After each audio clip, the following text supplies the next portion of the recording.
Richard comes across a strange vine wrapped around a fir tree in the forest. Its dark, drooping leaves and oozing sap give it an eerie appearance, almost as if the tree is moaning. Odd-looking pods hang from the vine, as if watching for witnesses. What really catches Richard's attention is the unpleasant smell, like something rotting. As he examines it, he starts to notice the changing colors of the forest. Maples turning red, oaks still green, and realizes how deeply he knows these woods from a life spent in them. Richard recalls how his friend Zed nurtured his fascination with nature from a young age, taking him through the woods, pointing out medicinal plants, and explaining their names and uses. Zed had always treated Richard as an equal, and those long walks and talks had awakened in him a deep curiosity. The vine Richard has come across in the forest, though, is unfamiliar. He's only seen it once before, not in nature but at his father's house, kept in a blue clay jar. His father, a well-traveled trader, often brought back rare and mysterious items, more thrilled by the search than by the discovery. Richard had cherished their bond, especially during his childhood, when he would visit his father and Zed while his older brother, Michael, who was more interested in wealth and social standing, kept his distance. About 5 years ago, Richard moved out on his own but continued to stop by his father's home. When his father was away, he'd leave messages for Richard in the blue jar, scribbled notes with sightings, stories, or gossip. Then, 3 weeks before the present moment, tragedy struck. Michael delivered the news that their father had been murdered. Despite Michael's insistence there was no reason to visit the house, Richard went anyway. He'd grown past the age of blindly obeying. The townsfolk tried to shield him from the horror, but he still glimpsed the gore, blood smeared across the floor, dried in gruesome pools. The air grew tense and hushed as Richard approached, whispers of dark rumors trailing him, tales of the boundary and of magic returning. Richard returns to his father's home only to find it ransacked, as if torn apart by a storm.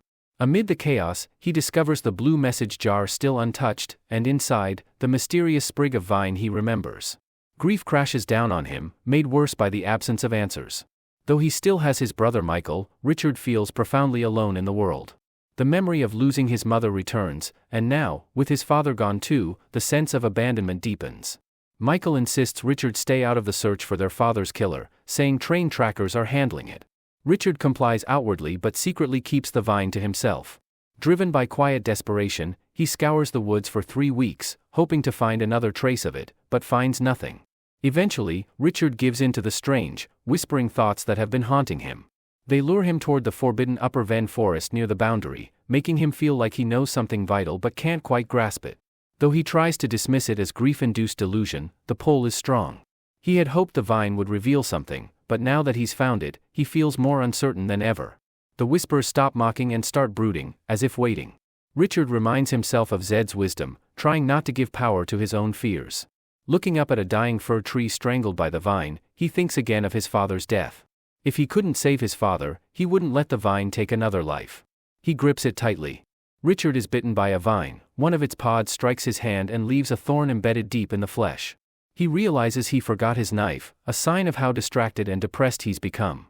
Using his fingernails, he tries to remove the thorn, but it wriggles deeper into his hand, alive and malevolent. Overcome with nausea, he gives up.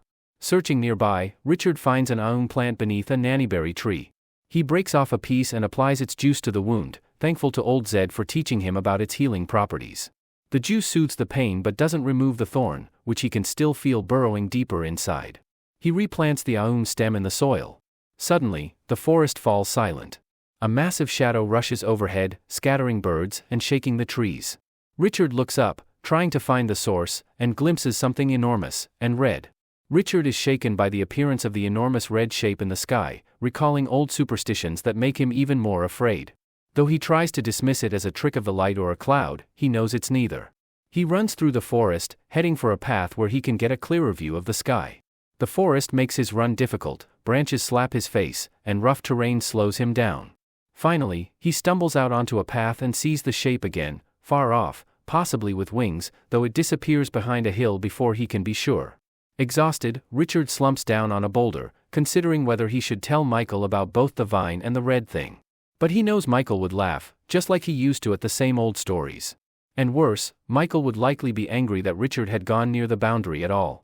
Richard reflects on his strained relationship with his brother, Michael, feeling frustrated but reminding himself that today is an important day for Michael, who is becoming first counselor, a powerful and highly responsible position. Richard acknowledges that Michael needs his support, especially since they both lost their father.